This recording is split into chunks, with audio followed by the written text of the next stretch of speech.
kuko izo ntambara urimo si izawe, intambara urimo ni iz'Imana, ibikuruhije urimo si ibyawe, ibikuruhije urimo ni iby'Imana. Haleluya! Yesu nashimwe, Yesu nahimbazwe. Shalom shalom. Yesu nashimwe, Yesu nahimbazwe. Turangiye kubaramutsa mu izina rya Yesu. Buri muntu wese aherereye, abari hafi yacu, abari kure yacu, turabaramukije mu izina rya Yesu. Tugiye kuganira ku ijambo ry'Imana. Haleluya! Iryo jambo ry'Imana tugiye kuyaga ni ijambo ry'Imana rikubwira ngo ntutinye, ari kugira ukwihangana. Umuntu ashobora guhura n'intambara agatabaza umubanyi ntamwishure ku by'amagorwa yiwe. Umuntu ashobora guhura n'intambara agatabaza inshuti yatabaje ntimwishure ku by'amagorwa yiwe. Egome, umuntu ashobora guhura n'intambara mbese akikora ku bari hafi n'abari kure, akavuga ngo ndatabaje yiteze ubufasha, ariko akabura umuntu amwishura ku by'amagorwa yiwe. Ariko Yesu, haleluya, Yesu niwe adahemuka, kandi Yesu niwe yishura iby'amahoro. Mbega warihanganye canke byarakunaniye kwihangana? Niwe ubizi aho byakugoreye, niwe ubizi aho byankiye. Ariko ku bana b'Imana kwihangana ni intsinzi. Haleluya!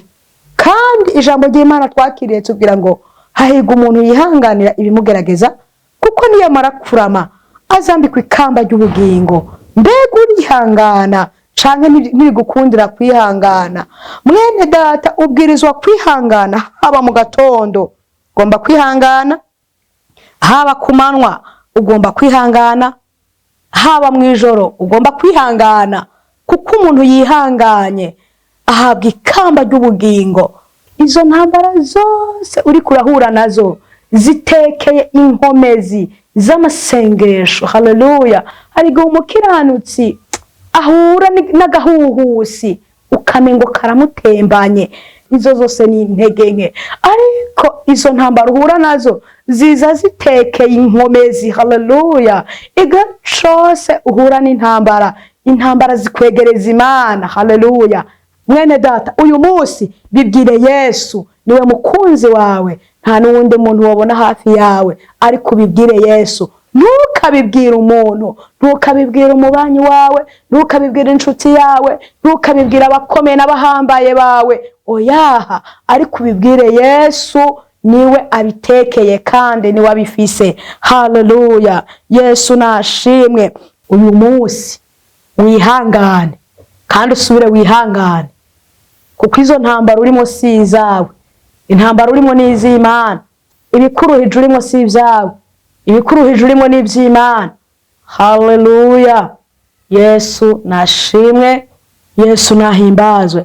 Reka dusangire amajambo y'Imana yanditse muri Luka igice cyaho c'indwi, umurongo waho tugiye gusoma umurongo wa 13 uvuga ngo umwami Yesu amubonye amutera akagongwe, aramubarira ati ntaco urira.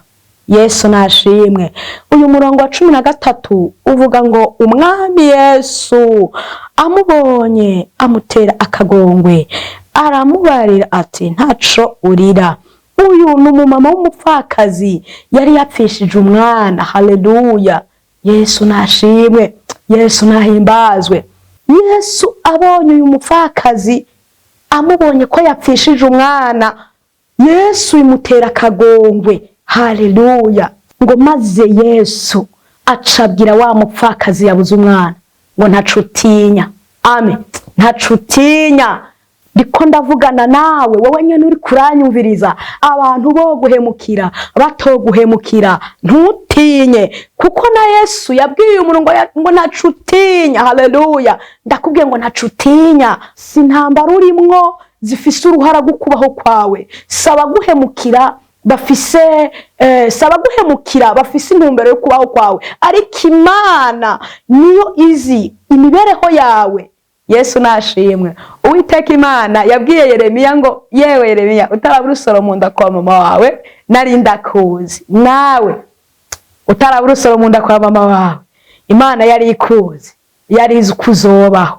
Niyo mpamvu iyo byase wisanga Imana yaguserutseko nta na rimwe byakwankiye ngo ubigwemwo, ariko ibyase Imana yaraje ibigira bizima.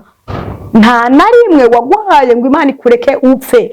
Oya, mu gihe wagwaye Imana yaguhaye ubuzima uba muzima, mu gihe utabona ivyizigiro wabonye Imana.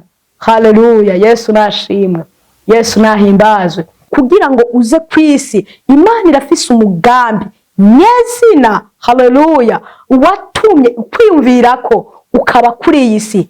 Haleluya, ndakubwira ngo nturi mu mugambi w'abantu, nturi mu mugambi w'abantu wewe.